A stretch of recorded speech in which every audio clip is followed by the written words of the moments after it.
आप सभी को जय मसीह की।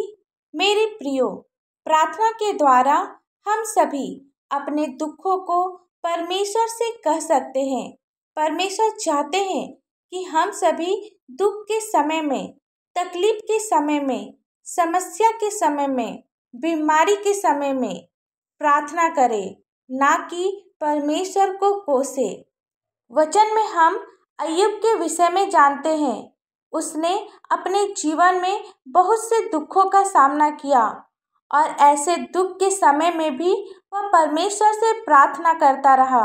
अय्यूब की पुस्तक 2 अध्याय का 7 से 8 पद में लिखा है, अय्यूब का दुख और भी बढ़ गया।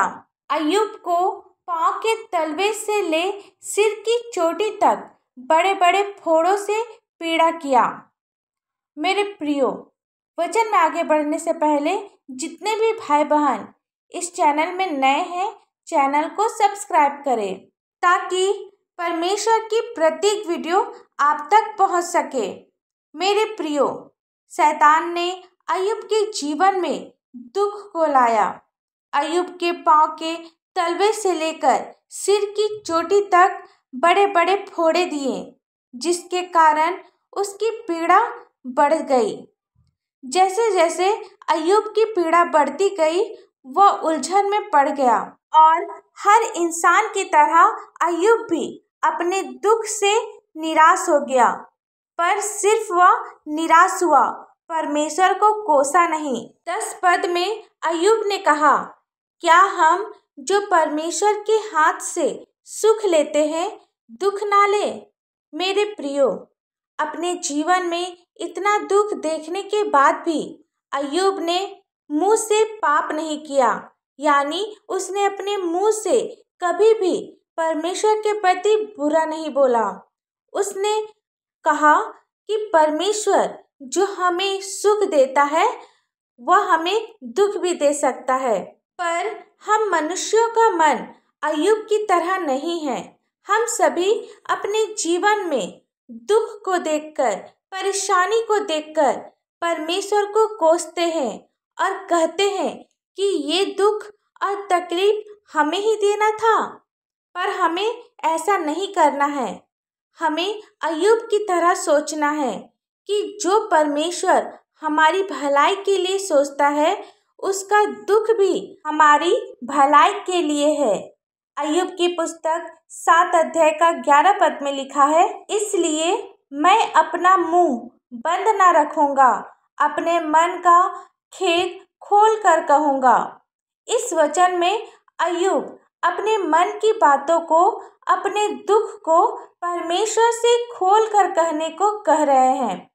अय्यूब ने कहा, मैं अपना मुंह बंद न रखूंगा, यानी अय्यूब अपने दुख के समय में परमेश्वर से अपनी मन की बातों को खोल कर कहना चाहता है। जिस प्रकार एक बच्चे को अपने माता पिता पर भरोसा होता है कि जब वह अपने माता पिता से कुछ मांगता है तो उसे मिलेगा, उसी प्रकार हमें अपनी ज़रूरत के लिए, दुख से बाहर निकलने के लिए परमेश्वर से प्रार्थना करनी है।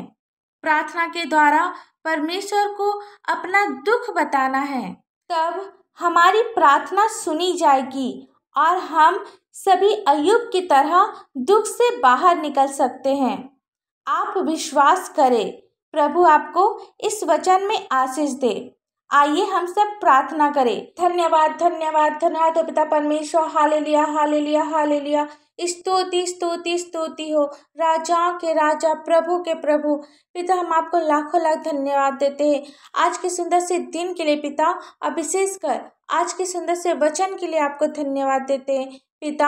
आप अपनी शांति हमें दे पिता। जितने भी भाई बहन, बच्चे, बुजुर्ग, नौजवान अपने भविष्य को लेकर परेशान है पिता, अपनी नाना प्रकार की समस्या को लेकर चिंता में है पिता, आप इनकी प्रार्थना को सुन पिता, होने दे पिता। आपके बच्चे आपको अपने जीवन में पहला स्थान देने पाए पिता।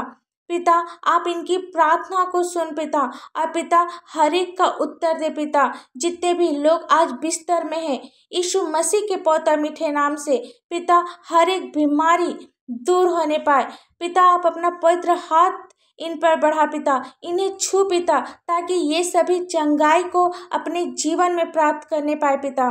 पिता, पुत्र और पवित्र आत्मा, हम आपका धन्यवाद देते हैं। Hallelujah, hallelujah, hallelujah. स्तुति के योग्य पिता, प्रशंसा के योग्य पिता, तारीफ के योग्य पिता, हम आपका धन्यवाद देते हैं। आप भले परमेश्वर है। आप अपनी भलाई को अपने बच्चों के जीवन में दे पिता। इनकी हर एक परेशानी को आप दूर कर पिता। आप इनके हृदय को बदल पिता, ताकि ये सभी आपको अपने जीवन में पहला स्थान देने पाए पिता। अपनी समस्या को आपके सामने रखने पाए पिता, आपसे प्रार्थना करने पाए पिता। पिता, आप इनके मुंह को खोल पिता, इनके बंद मुंह को आप खोल पिता, ताकि ये सभी अपने मुंह से आपकी प्रशंसा करने पाए, आपकी तारीफ करने पाए, आपकी बड़ाई करने पाए पिता, क्योंकि आप इसके योग्य है पिता। पिता, इस प्रार्थना को आपके मीठे और पवित्र नाम से मांगते हैं। दया से सुन, स्वर्ग राज में ग्रहण कर। आमीन।